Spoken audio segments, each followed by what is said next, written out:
Hello dear students, welcome back. आज हम बात करेंगे एरोमेटिक इलेक्ट्रोफिलिक सब्स्टिट्यूशन रिएक्शन की। आपको पता है हमारा जो गहतोड़ी एकेडमी है, इसमें हम कोशिश कर रहे हैं कि आपको इन डेप्थ नॉलेज मिल पाए केमिस्ट्री की एज वेल एज मैथ की।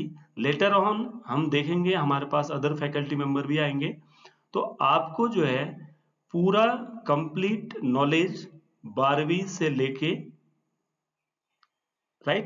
एमएससी तक का मिलेगा। तो आपको अदर फैकल्टीज के द्वारा भी पढ़ाया जा रहा है कि कैसे आप छोटी छोटी चीजों को सीखेंगे। मैं यहां पर आपको बीएससी और एमएससी लेवल के लेक्चर पढ़ा रहा हूं। तो आपको जो बीएससी के स्टूडेंट हैं उनको बेसिक्स एज वेल एज जो एडवांस जो केमिस्ट्री के लेक्चर हैं उनको फॉलो करना चाहिए। मैंने बेसिक्स ऑफ केमिस्ट्री में काफी सारे लेक्चर पहले पढ़ा दिए हैं, तो आपको पढ़ना क्या है ये फिर मैं आज के वीडियो में आपको डिस्कस करना चाह रहा हूं कि कैसे आप बीए हाई स्कूल से फिर 12वीं अलग अलग लेवल से आपको कैसे पढ़ना है और कैसे अपने नॉलेज को एड ऑन करना है। फॉर एग्जाम्पल, अगर मैं 12वीं की केमिस्ट्री की बात करूं तो 12वीं में आप क्या पढ़ते हैं, रिएक्शन व्हाट हैपेंस व्हेन।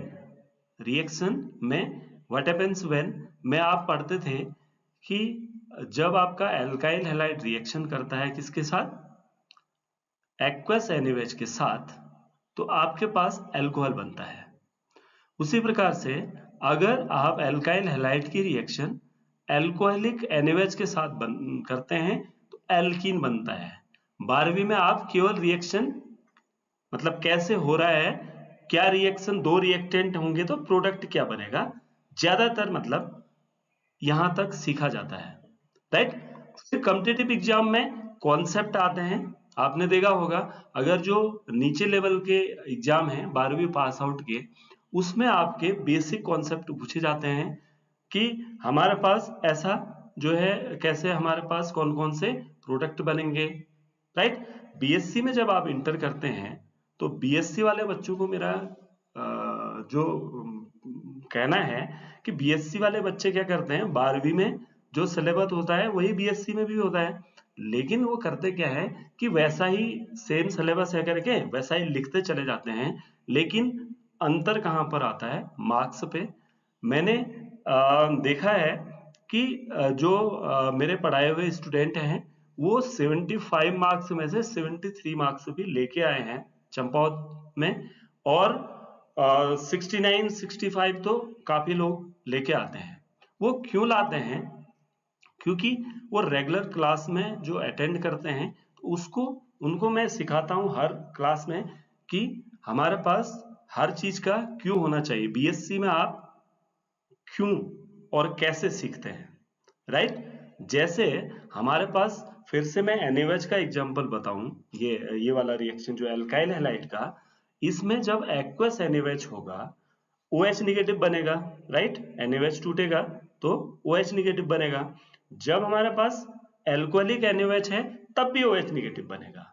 लेकिन रिएक्शन अलग अलग क्यों होता है, तो आपको मैंने जो है प्रीवियस लेक्चर में भी समझा रखा है। आप बेसिक्स ऑफ रिएक्शन मैकेनिज्म को जरूर देखिए, वहां पर मैंने एक्सप्लेन किया है कि OH निगेटिव कभी न्यूक्लियोफाइल की तरह काम करता है, कभी हमारे पास बेस की तरह काम करता है। तो एसिड और इलेक्ट्रोफाइल, बेस और न्यूक्लियोफाइल में क्या डिफरेंस है ये भी आपको आना चाहिए। अगर मैं यहां पर बताऊं कि बेसिक जो OH होगा वो इलेक्ट्रॉन देने का काम करेगा तो वहां पर हम क्या कहेंगे, बेसिक नेचर का है। अगर वही OH निगेटिव अगर अटैकिंग मोड में होगा तो उसको हम बोलेंगे न्यूक्लियोफाइल है। मतलब न्यूक्लियो है OH निगेटिव ही, वो अटैकिंग नेचर का है। OH निगेटिव बेस के केस में इलेक्ट्रॉन देने की प्रवृत्ति रहेगा, जब इलेक्ट्रॉन देगा तो वहां पर एलिमिनेशन रिएक्शन होगा। जब OH निगेटिव अटैकिंग में नेचर में होगा तो वहां पर वो क्या कहलाएगा, न्यूक्लियोफाइल कहलाएगा। तो आपको ऐसे हर चीज का क्यों आना चाहिए, जैसे हमारे पास हाइब्रिडाइजेशन के कॉन्सेप्ट में भी हाइब्रिडाइजेशन की जरूरत क्यों पड़ी, इसके लिए हमारे पास बेरिलियम है, बोरॉन है, कार्बन है। वीबीटी और ऑक्टेट रूल की थ्योरी के अकॉर्डिंग तो पहले zero valent, then यूनिवैलेंट, then trivalent जो है बाइवैलेंट होना चाहिए। लेकिन ये होता क्या है, हमारे पास BH2 होता है, फिर BF3 होता है, फिर CH4 होता है। तो हमको जानना है कि हाइब्रिडाइजेशन की जरूरत क्यों पड़ी। CH4 का स्टूडेंट जो स्ट्रक्चर कैसे बनेगा, BF3 कैसे बनेगा, BH2 कैसे बनेगा। इसी प्रकार से अगर आप यहाँ पर CFT पढ़ना है तो CFT की जरूरत क्यों पड़ी अगर कोऑर्डिनेशन केमिस्ट्री में। पहले आप क्या करते हैं, वार्नर थ्योरी आई, उसने प्राइमरी सेकेंडरी वैलेंसी के बारे में बताया। देन हमारे पास VBT आई, उसने क्या बताया कि जो है कैसे हाइब्रिडाइजेशन होगा। और लेकिन जो VBT का जो इनर ऑर्बिटल आउटर ऑर्बिटल कह तो दिया, लेकिन क्यों होगा ये नहीं बताया। उसको एक्सप्लेन करने के लिए CFT आई, राइट। क्रिस्टल फील्ड थ्योरी ने क्यों इनर बनेगा क्यों आउटर बनेगा बताया।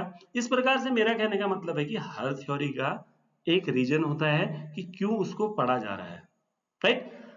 ऐसे बहुत सारे एग्जांपल्स हैं। तो आपको इन डेप्थ केमिस्ट्री का नॉलेज अगर गेन करना है तो आप कहतोड़ी एकेडमी में ट्रस्ट करिए, हम आपको एक एक चीजें मतलब अवेलेबल कराएंगे। आज मैं आपको फुल डिटेल में एरोमेटिक इलेक्ट्रोफिलिक सब्स्टिट्यूशन रिएक्शन के बारे में आगे ले जाता हूं।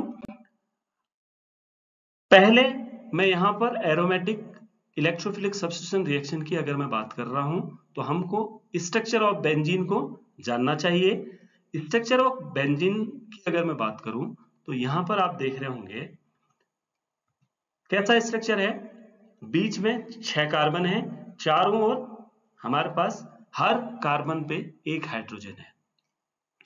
कहने का मतलब है हमारे पास हर एक कार्बन के पास 3 सिंगल बॉन्ड है, एक डबल बॉन्ड है। तो हाइब्रिडाइजेशन क्या हो गया, 3 सिंगल बॉन्ड है तो हमारे पास हाइब्रिडाइजेशन हो गया sp2 हाइब्रिडाइजेशन हो गया।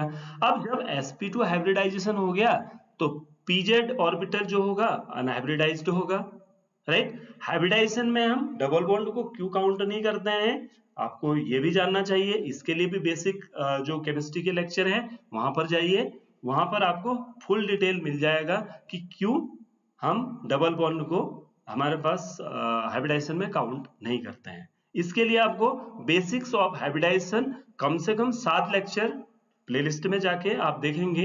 बेसिक्स ऑफ हाइब्रिडाइजेशन में 7 जो लेक्चर है केवल हाइब्रिडाइजेशन से रिलेटेड है, तो उसको आप जाइए वहां पर आप डिटेल में देखिए।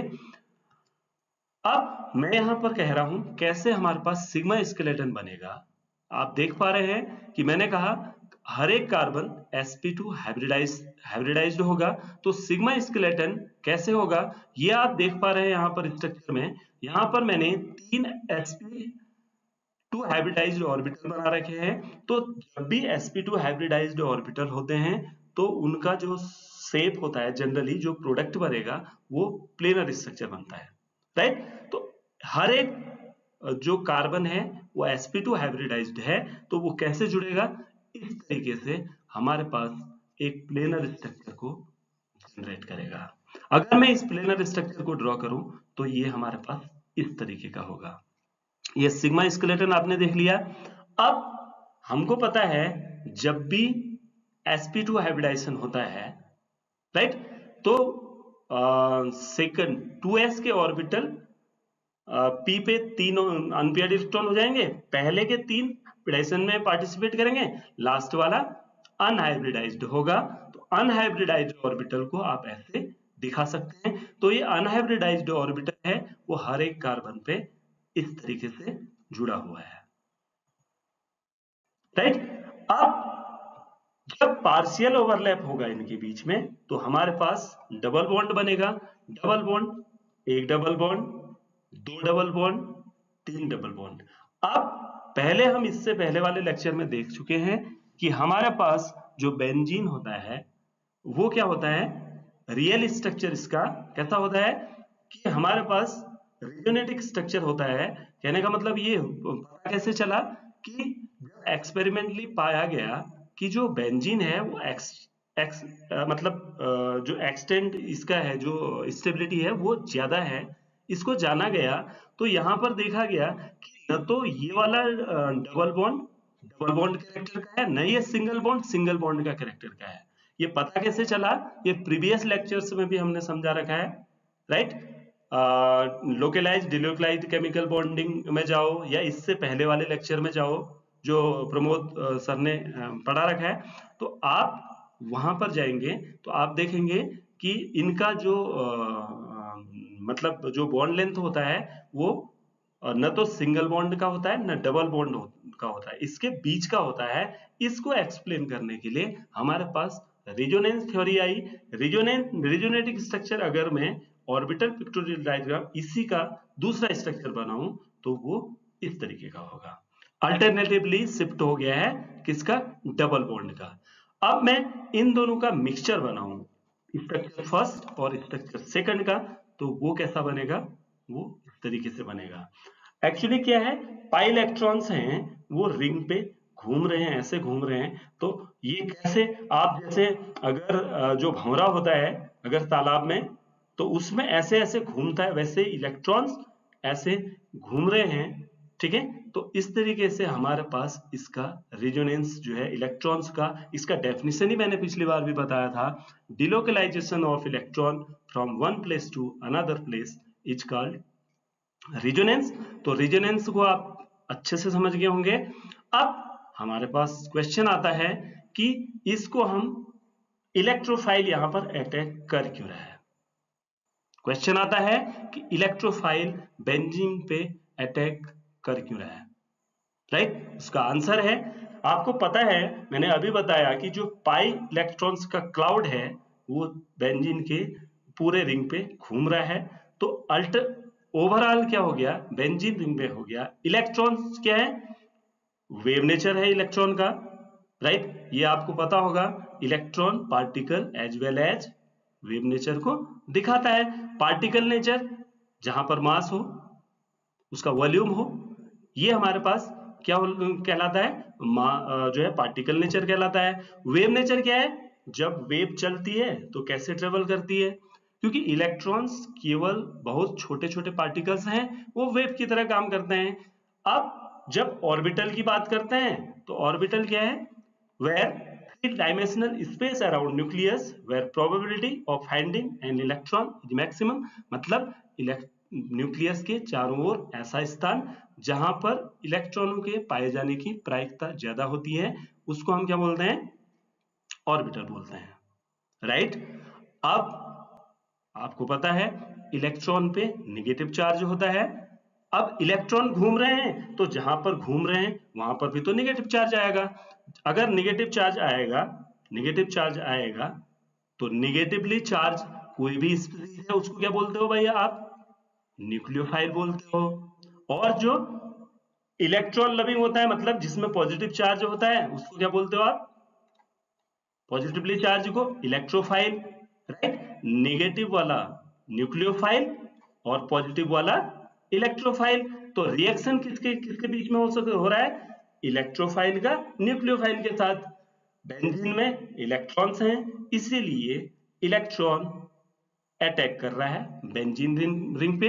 अब आपको यहां पर भी समझ में आ गया होगा कि क्यों बेंजीन में क्यों इलेक्ट्रोफाइल अटैक कर रहा है, because of the pi clouds. Electron का जो क्लाउड है वो पूरे बेंजीन रिंग में है, इसलिए इलेक्ट्रोफाइल अटैक कर रहा है।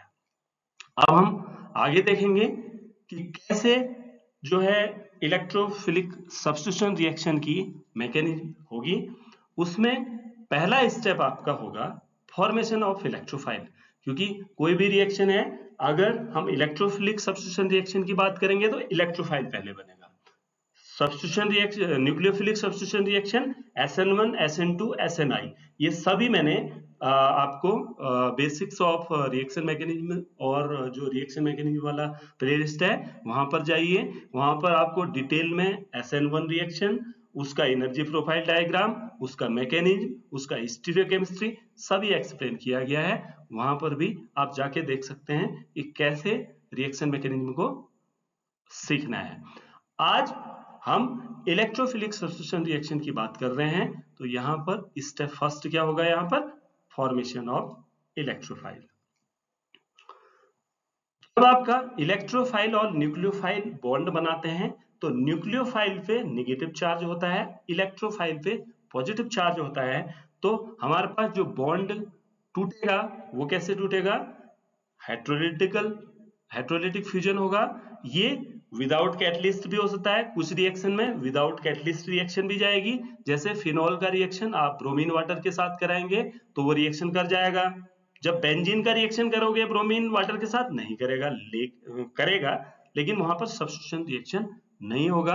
अब जब हमारे पास यहाँ पर सब्स्टिट्यूशन रिएक्शन करनी है तो अगर Br2 का रिएक्शन बेंजीन के साथ कराना है तो उस केस में आपको कैटलिस्ट लेना पड़ेगा। लेकिन फिनॉल, क्योंकि हमारे पास इससे पहले लेक्चर में आपको बता चुका हूं, activator deactivator, activating group deactivating group क्या होता है, OH ग्रुप एक्टिवेटिंग ग्रुप का काम करता है, इसलिए वहां पर ब्रोमीन वाटर ही रिएक्शन कर जाता है, राइट। विदाउट कैटलिस्ट भी रिएक्शन होती है।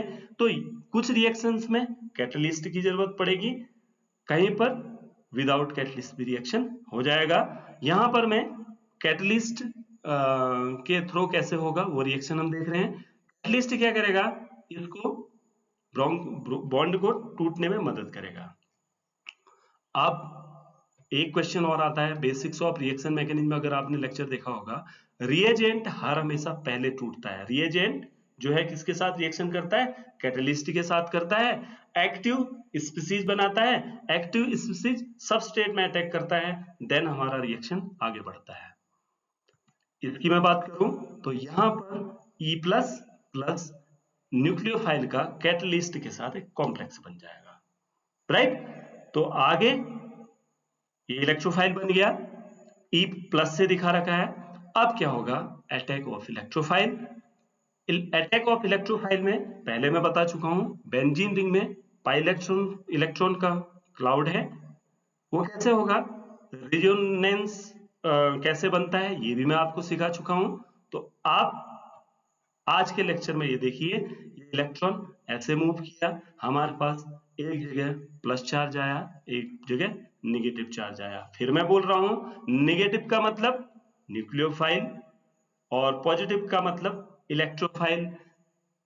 इलेक्ट्रोफाइल कहां अटैक करेगा, माइनस चार्ज पे। अब लेकिन यहां पर आपको जो जनरल मैकेनिज्म सीखनी है तो इसके लिए इलेक्ट्रॉन का मूवमेंट कैसे होता है, curved arrow notation, double headed arrow, ये भी मैंने आपको पहले समझा चुका हूं। तो वो होगा इस तरीके से, इलेक्ट्रॉन इलेक्ट्रोफाइल की ओर आ जाएंगे, राइट। इलेक्ट्रॉन इलेक्ट्रोफाइल की जगह, आपके पास किसी ने लोन ले रखा है तो प्रोबेबिलिटी कि आप लोन को दूसरे को देंगे, न कि जो है पॉजिटिव चार्ज को फिर से, मतलब इस तरीके से पॉजिटिव वाला पॉजिटिव अगर किसी को और इलेक्ट्रॉन देगा तो वो डिस्टेबलाइज्ड होगा, ठीक है। इसके लिए आपको हर हमेशा याद करना चाहिए, अगर पॉजिटिव चार्ज है इसमें अगर इलेक्ट्रॉन रिलीजिंग ग्रुप है तो स्टेबिलिटी की ओर जाएगा। नेगेटिव चार्ज है, अगर इसमें इलेक्ट्रॉन विड्रॉइंग हो रहा है, इससे दूर जा रहा है इलेक्ट्रॉन, तो वो स्टेबल होगा। इसलिए हर हमेशा रिएक्शन कहां की ओर जाती है, स्टेबिलिटी की ओर जाती है। तो इलेक्ट्रॉन कहां को जाएंगे, इलेक्ट्रोफाइल की ओर जाएंगे और हमारे पास इस तरीके से स्ट्रक्चर बनेगा। इस स्ट्रक्चर को देखें तो ये फिर फर्दर होना है, रेजोनेंस शो करना है। रेजोनेंस कैसे होगा पा रहे होंगे, ये तीन जो रेजोनेटिक स्ट्रक्चर होंगे ये स्टेबलाइज करेंगे तो आपका इंटरमीडिएट बनेगा। इंटरमीडिएट क्योंकि स्टेबलाइज्ड है, आसानी से आइसोलेबल होगा, इसको आप आइसोलेट कर पाएंगे। अगर मैं इसका रेजोनेंस हाइब्रिड बनाऊं तो इसका स्ट्रक्चर इस तरीके से बनेगा। आप देख पा रहे हैं पॉजिटिव चार्ज पहले इस पोजीशन में आया, फिर इस पोजीशन में आया, फिर इस पोजीशन में आया, तो इस कॉम्प्लेक्स को हम क्या बोलेंगे, सिग्मा कॉम्प्लेक्स बोलेंगे। आगे स्टेप थर्ड आएगा, स्टेप थर्ड में रिमूवल ऑफ इलेक्ट्रॉन होगा। रिमूवल ऑफ इलेक्ट्रॉन के लिए आप देख रहे हैं ये ड्रॉ करेंगे, फिर आप अभी न्यूक्लियोफाइल क्या है? इलेक्ट्रोफाइल तो जुड़ गया, अब न्यूक्लियोफाइल परेशान है। वो कह रहा है कैटलिस्ट, क्योंकि आपको पता है कैटलिस्ट क्या होता है? कैटलिस्ट वो होता है जो रिएक्शन में विदाउट पार्टिसिपेट किए रिएक्शन को एक्सेलरेट या रिटार्ड करता है। यहां पर मैं रिटार्ड करने वाले कैटलिस्ट की बात नहीं कर रहा हूं। यहां पर मैं क्या कर रहा हूं, जो पॉजिटिव कैटलिस्ट है वो हर हमेशा रिएक्शन में पार्टिसिपेट करके बैक आ जाएगा। रिटार्ड रिएक्शन में भी बैक तो आएगा, लेकिन उसको हम बाद में देखेंगे। यहां पर कैसे हमारे पास कैटलिस्ट बाहर आएगा? ये न्यूक्लियोफाइल है, H प्लस को जो मतलब एरोमेटाइजेशन स्टेप होना है, अपने इलेक्ट्रॉन देगा। हाइड्रोजन का जो बॉन्ड है वो रिंग की ओर जाएगा, एरोमेटाइजेशन स्टेप होगा, क्योंकि जो एरोमेटिक रिंग होती है वो स्टेबलाइज होती है। चार्ज्ड स्पीशीज हर हमेशा डिस्टेबलाइज होती है, इसलिए ये स्टेप हो रहा है। हमारे पास प्रोडक्ट बन जाएगा प्लस हाइड्रोजन जो है इलेक्ट्रोफाइल H प्लस बन के निकला, वो न्यूक्लियोफाइल के साथ बॉन्ड बना लेगा, कैटलिस्ट अलग हो जाएगा। आप देख पा रहे हैं यहाँ पर हमने इलेक्ट्रोफाइल ऐड किया, इलेक्ट्रोफाइल रिमूव कर दिया, इलेक्ट्रोफाइल ने इलेक्ट्रोफाइल को सब्स्टिट्यूट कर दिया, प्रतिस्थापन अपक्रिया। ठीक है, तो हमारे पास इसीलिए इसको हम क्या बोलेंगे? इलेक्ट्रोफिलिक सब्स्टिट्यूशन रिएक्शन कहेंगे। अगर मैं एनर्जी प्रोफाइल डायग्राम की बात करूं तो कैसे ये एनर्जी जो रिएक्शन का एनर्जी आगे बढ़ रहा है, ये एमएससी लेवल तक भी आप इसको मतलब एमएससी लेवल के स्टूडेंट भी इसको फॉलो करने चाहिए।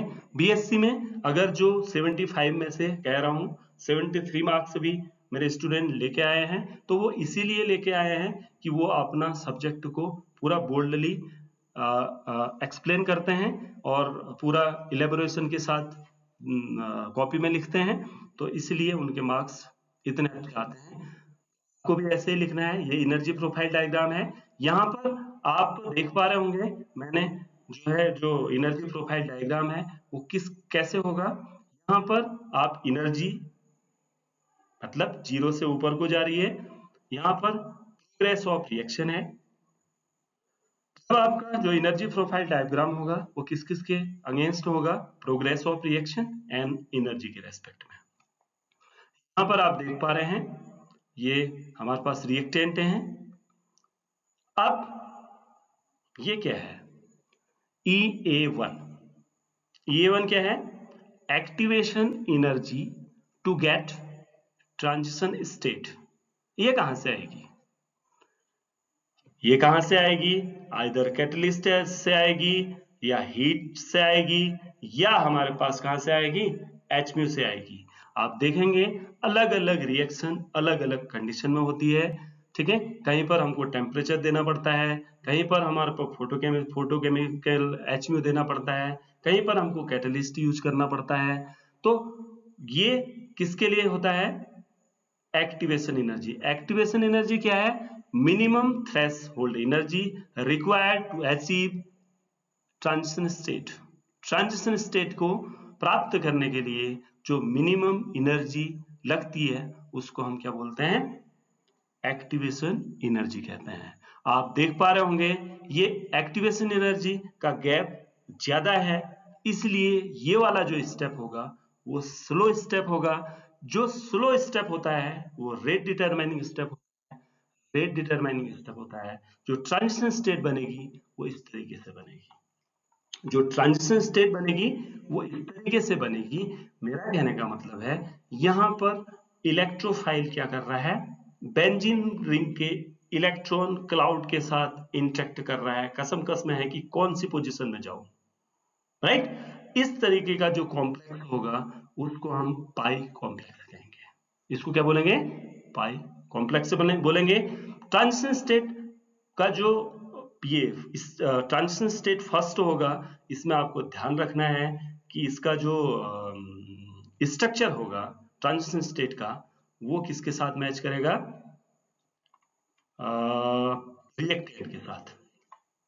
अब आपके पास एक क्वेश्चन ये भी आता है ट्रांजिशन स्टेट क्या है? ट्रांजिशन स्टेट क्या है? हाइपोथेटिकली हम सोच रहे हैं कि जो प्रोडक्ट है और उससे पहले जो रिएक्टेंट है उसके बीच का ट्रांजिशन, मतलब बीच का ट्रांजिशन स्टेज का जो स्ट्रक्चर कैसा होगा उसको हम हाइपोथेटिकली सोचते हैं। थोड़ी देर बाद रिएक्शन के ये कार्बोकैटायन बन गया है, राइट। यहां पर जो कार्बोकैटायन बना इसको हम इंटरमीडिएट कह रहे हैं। इंटरमीडिएट क्या होता है? जो रिएक्शन में हम जिसको आइसोलेट कर पाते हैं। मैंने अभी पहले भी बोला कि यहां पर जो इंटरमीडिएट बन रहा है, जो इंटरमीडिएट बन रहा है उसका स्टेबिलिटी ज्यादा है ट्रांजिशन स्टेट से। क्यों? क्योंकि वहां पर रेजोनेटिक स्ट्रक्चर बन रहे हैं। जो इलेक्ट्रॉन्स हैं, मतलब जो पॉजिटिव चार्ज है वो रिंग में क्या कर रहा है? घूम रहा है, वो स्टेबलाइज्ड है बिकॉज ऑफ द रेजोनेटिक स्ट्रक्चर। तो इसको हम क्या कर सकते हैं? आइसोलेट कर सकते हैं। ट्रांजिशन स्टेट को हम आइसोलेट नहीं कर सकते हैं, इंटरमीडिएट को हम आइसोलेट कर पाते हैं। इंटरमीडिएट बन गया। अभी तक ये क्या बना है? रिएक्टेंट और प्रोडक्ट के बीच का स्टेप है, राइट। अब क्या होगा? हमको अभी इलेक्ट्रोफाइल भी जुड़ चुका है और हाइड्रोजन भी है ही उसमें, तो इस कॉम्प्लेक्स को आप बोलेंगे सिग्मा कॉम्प्लेक्स। पहले पाई कॉम्प्लेक्स था, अब ये बन गया सिग्मा कॉम्प्लेक्स, राइट। ये अब क्या करेगा?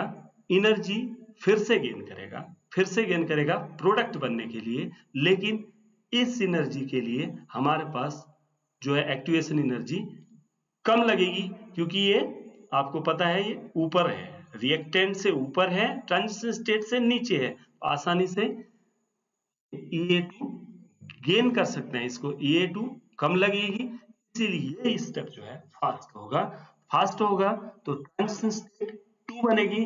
अब देखो यहां पर हाइड्रोजन जो है बाहर आना शुरू हो जाएगा, तो ये जो ट्रांजिशन स्टेट सेकंड होगी वो फर्स्ट से कम एनर्जी की होगी। ट्रांजिशन स्टेट फर्स्ट से कम एनर्जी की होगी तभी तो बनेगी, ठीक है, तभी बनेगी, क्योंकि यूनिवर्स का कोई भी रिएक्शन है तो वो स्टेबिलिटी की ओर जाता है। अब मैं थोड़ा सा आपके लाइफ से रिलेटेड आपको कहूं कि आप अगर घर में सुबह खाना खाते हैं तो आप एनर्जाइज होते हैं, मतलब अनस्टेबल होते हैं। एनर्जी का ज्यादा होना मतलब अनस्टेबल होना है। आपने दिन भर काम किया, शाम को थक के उसको आप स्टेबल कंडीशन में चले जाते हैं, सो जाते हैं, राइट। वैसा ही रिएक्टेंट में भी हो रहा है। अब जो ये हमारे पास ट्रांजिशन स्टेट सेकंड बनी, वो क्या बनी? लोअर एनर्जी की बनी। यहां पर भी इसको आप पाई कॉम्प्लेक्स बोल सकते हैं। अब क्या होगा? कैटलिस्ट का जो हमारे पास न्यूक्लियोफाइल है वो आएगा, हाइड्रोजन को लेके चला जाएगा। ध्यान देना है कि जो सेकंड ट्रांजिशन स्टेट का जो स्ट्रक्चर होगा वो प्रोडक्ट से मैच करेगा। प्रोडक्ट हमारे पास इस तरीके का बन जाएगा। होप आपको energy profile diagram electrophilic substitution reaction के लिए कैसे बनाना है ये भी समझ में आ जाएगा। अगर कोई इसमें किसी को कंफ्यूजन है तो कमेंट बॉक्स पे आप क्वेश्चन कर सकते हैं। मैं नेक्स्ट वीडियो में, क्योंकि बहुत सारी अभी इलेक्ट्रोफिलिक सब्स्टिट्यूशन रिएक्शन है, फिनॉल में है, अभी मैं बेंजीन में बता रहा हूँ, फिर सब्स्टिट्यूएंट में बताऊंगा, तो उसको आप लोग वहां पर क्वेश्चन कर सकते हैं। कोई भी पार्ट समझ में नहीं आता है तो आप फ्रीली मतलब क्वेश्चन कमेंट बॉक्स में लिखिए, मैं उसको सॉर्ट आउट करने की कोशिश करूंगा। अब हम बात करते हैं एक एक करके वेरियस एग्जांपल्स को लेते हैं और कैसे उनका प्रोसेस होता है, कैटलिस्ट का एग्जांपल लेके एक एक करके समझते हैं। ये अगर आप BSc first sem second same के स्टूडेंट हैं तो यहाँ पर क्वेश्चन पूछे जाएंगे, और इंटरमीडिएट और ट्रांजिशन स्टेट में क्या अंतर होता है ये कॉम्पिटिटिव एग्जाम में पूछा जाएगा, तो आपको हर जगह इसका बेनिफिट उठाना है। पहला जो क्वेश्चन है वो है Friedel craft alkylation. Friedel craft alkylation में क्या होता है? जब बेंजीन की रिएक्शन RCl के साथ in presence of Lewis acid will have alkylated benzene. Formation of electrophile की बात करूं तो यहाँ पर RCl लेविस एसिड के साथ रिएक्शन करेगा, इस तरीके से R प्लस बनेगा, लेविस एसिड का Cl के साथ कॉम्प्लेक्स बनेगा। अटैक ऑफ इलेक्ट्रोफाइल में बेंजीन इस तरीके से बॉन्ड टूटेगा, फिर प्लस और माइनस R इलेक्ट्रॉन ये बेंजीन रिंग से ट्रांसफर होगा, प्लस चार्ज आ जाएगा बेंजीन रिंग पे। रिजोनेट के स्ट्रक्चर को आपको दिखाना है, यानी इस तरीके से चार्ज को मूव करना है वन पोजीशन से थर्ड पोजीशन में। जो हाइब्रिड होगा उसका स्ट्रक्चर इस तरीके से होगा। आपका रिमूवल ऑफ इलेक्ट्रोफाइल कैसे करना है, ये है। यहाँ पर लेविस एसिड का कॉम्प्लेक्स लेके आओगे, लेविस एसिड यहाँ पर Cl जो Cl है लेविस एसिड में, वो H पे अटैक करेगा, HCl बाहर हो जाएगा और आपका प्रोडक्ट बन जाएगा। होप फ्रीडल क्राफ्ट एल्काइलेशन आपके समझ में आ गया होगा। अब मैं इसका एनर्जी प्रोफाइल डायग्राम जो डिटेल में डिस्कस कर चुका हूं उसको आप ड्रॉ करना कैसे बनाना है। Energy, progress of reaction, reactant, then A1 activation energy for first transition state, slow step होगा, हायर एनर्जी का है, पाई कॉम्प्लेक्स बनाओगे, इंटरमीडिएट बनाओगे, देन A2 आएगा, activation energy for second transition state, fast होगा क्योंकि इसकी एनर्जी कम लग रही है, तो आपके पास फिर सेकंड ट्रांजिशन स्टेट बनेगी जो किसके साथ मैच करेगी, प्रोडक्ट के साथ। अब ये यहां पर भी देखो कॉम्पिटिटिव एग्जाम के लिए दो क्वेश्चन तो यहां पर ही बन गए कि जो ट्रांजिशन स्टेट सेकंड होगी वो प्रोडक्ट के साथ मैच करेगी, जो ट्रांजिशन स्टेट फर्स्ट होगी वो रिएक्टेंट के साथ मैच करेगी, इंटरमीडिएट दोनों के साथ मैच करेगा, राइट। आगे ये प्रोडक्ट बन जाएगा। अभी हमने जो रिएक्शन ली थी वो R को कंसेप्ट, मतलब R कुछ भी हो सकता है, एल्काइल कोई भी चेन। यहां पर हम जल्दी से एक बार इसकी फिर प्रैक्टिस कर लेते हैं। CH3Cl है AlCl3 के साथ। जनरल मैंने जो पहले रिएक्शन लिखी थी वो जनरल लिखी थी, मतलब लेविस एसिड कोई भी हो सकता है। यहां पर मैं इसको डिटेल में AlCl3 के साथ कैसे होगा इसको बताना चाह रहा हूं। पहला स्टेप फॉर्मेशन ऑफ इलेक्ट्रोफाइल।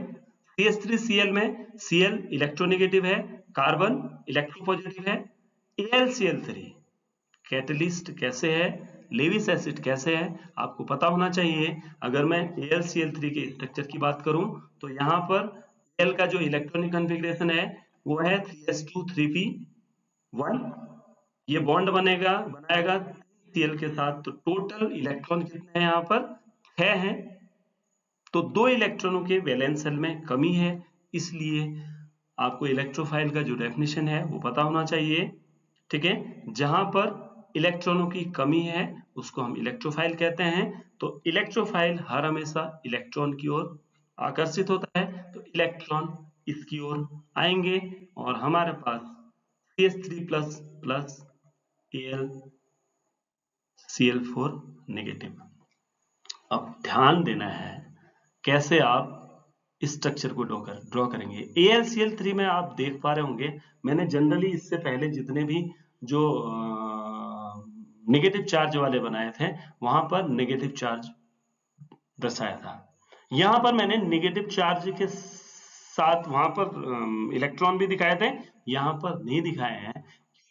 यहां पर मैंने बॉन्ड बना दिया है, Cl के साथ बॉन्ड बना दिया है, तो बॉन्ड में 2 इलेक्ट्रॉन है, केवल नेगेटिव चार्ज है Al के पास, ठीक है।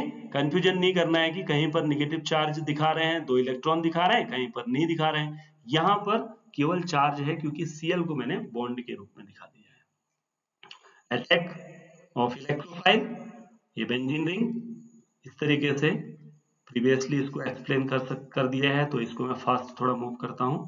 आपके पास इस तरीके का जो मैकेनिज्म होगा यहां तक आपको पहले भी समझा दिया है। अब रिमूवल ऑफ इलेक्ट्रोफाइल में कैसे होगा, यहां पर थोड़ा समझने की बात है, क्योंकि हमको पता है AlCl3 हमको बैक देना है तो बैक AlCl3 कैसे मिलेगा? जब Cl निगेटिव बाहर जाएगा, जैसे ही Cl निगेटिव बाहर जाएगा AlCl3 वापस चला जाएगा। कैसे होगा?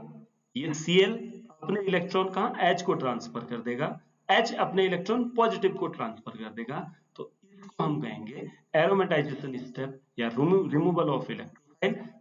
HCl बन जाएगा, कैटलिस्ट बन जाएगा। Energy profile diagram similar to RCl, ये स्लो स्टेप, ये आपका इस तरीके से इसका एनर्जी प्रोफाइल डायग्राम, ये भी आपके समझ में आ गया होगा। आगे मैं देखता हूं फिडेलक्राफ्ट एसाइलेशन। एसाइलेशन में क्या होता है? एसाइल ग्रुप RCO यहाँ पर इलेक्ट्रोफाइल की तरह काम करता है, AlCl3 कैटलिस्ट की तरह काम करता है, और हमारे पास जो सब्स्टिट्यूएंट है इलेक्ट्रोफिलिक सब्स्टिट्यूशन में COR जुड़ जाता है। फॉर्मेशन ऑफ इलेक्ट्रोफाइल RCOCl फिर से AlCl3 के साथ सिमिलर टाइप ऑफ रिएक्शन देगा, AlCl4 नेगेटिव बनेगा, इलेक्ट्रोफाइल बनेगा, इसको आप पॉजिटिवली चार्ज है तो इसको इलेक्ट्रोफाइल बोलोगे। ये इलेक्ट्रोफाइल अटैक करेगा, इसके बाद वाले स्टेप में हमारे पास इस तरीके से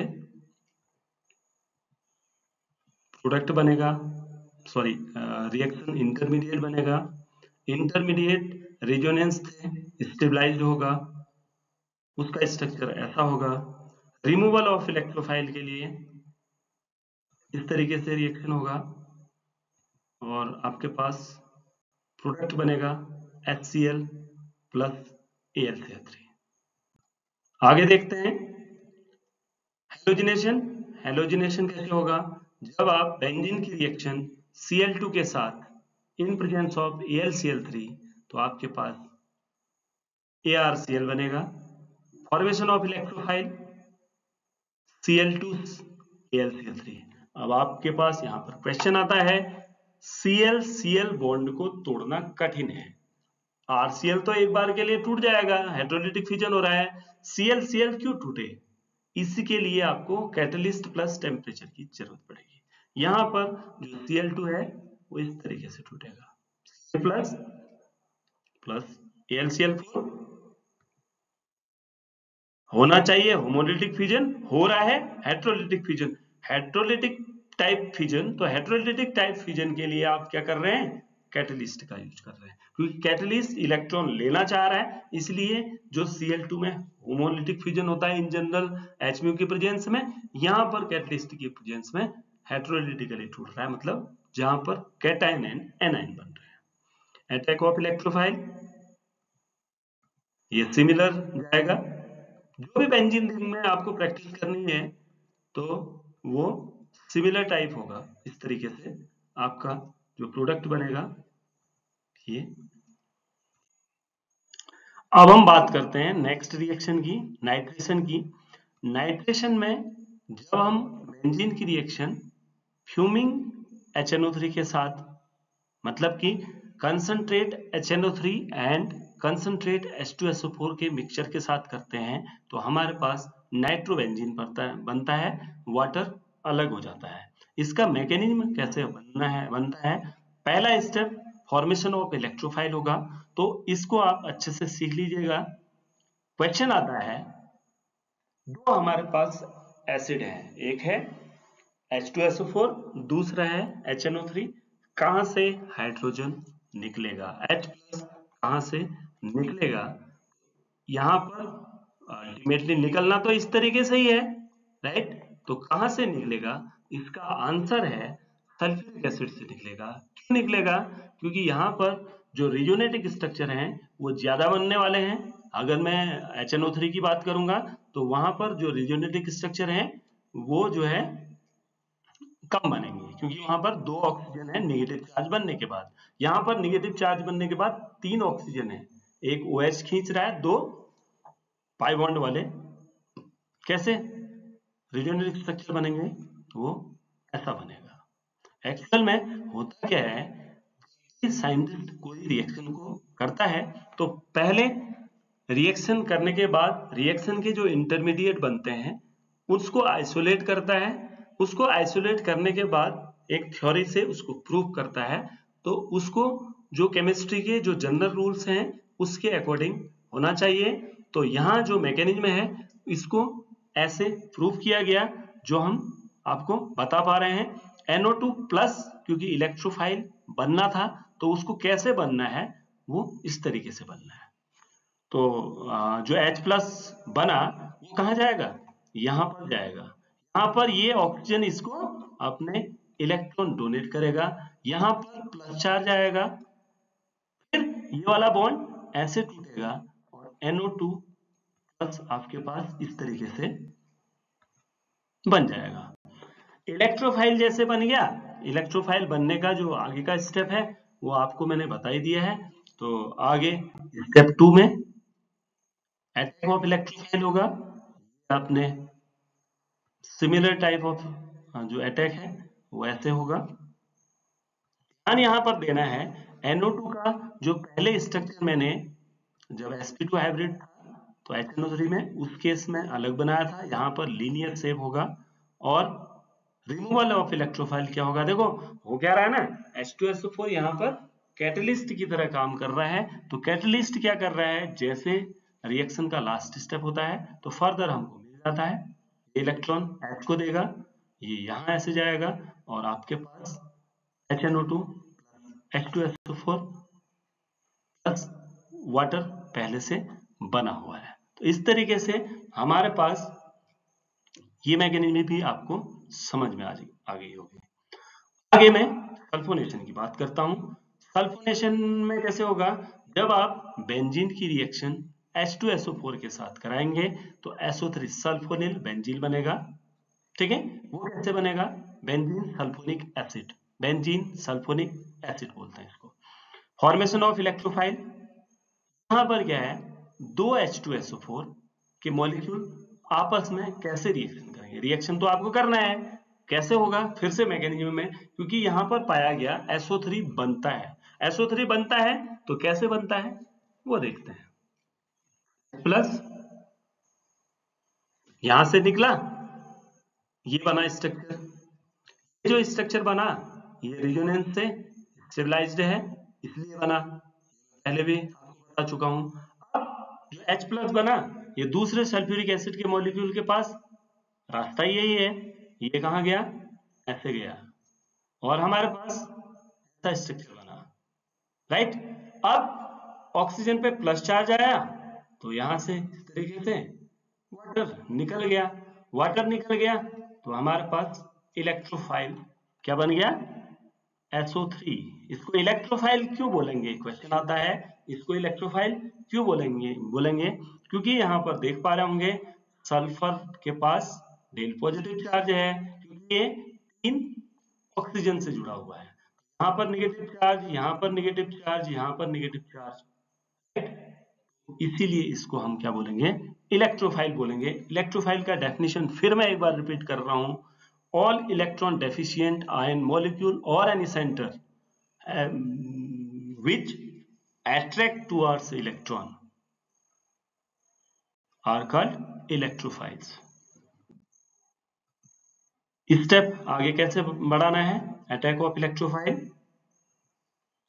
यहां पर थोड़ा सा ध्यान देना है, यहां पर removal of hydrogen in Situ हो रहा है, intramolecular abstraction of hydrogen. Hydrogen क्या हो रहा है, इंट्रामोलिकुलर मतलब विद इन ए मॉलिक्यूल हो रहा है, ये आपको ध्यान से देखना चाहिए। ये स्टेप आपको समझ में आता ही है, लेकिन जो लास्ट स्टेप है वो इंटरेस्टिंग है, रिमूवल ऑफ इलेक्ट्रोफाइल। अब आप देख रहे हैं यहाँ पर निगेटिव चार्ज आ गया है, निगेटिव चार्ज को क्या चाहिए, H पॉजिटिव चाहिए, चार्ज चाहिए, सॉरी H पॉजिटिव चाहिए।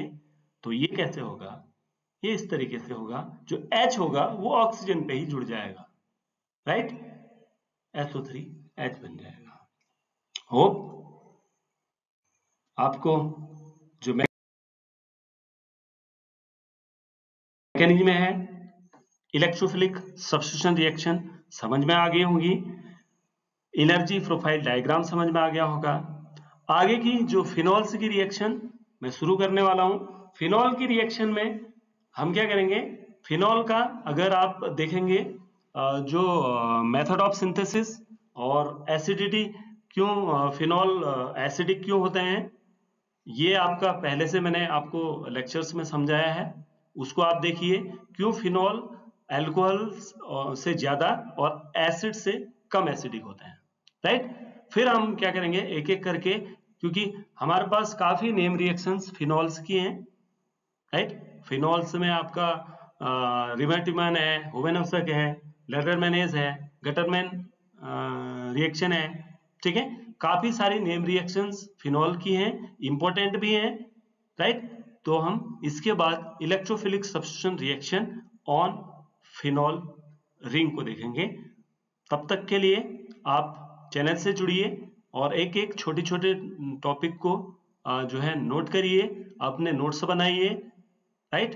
कोई भी क्वेश्चन होता है तो आप कमेंट बॉक्स पे क्वेश्चन करिए, मैं उसको सॉल्व करने की कोशिश करूंगा। Thank you very much.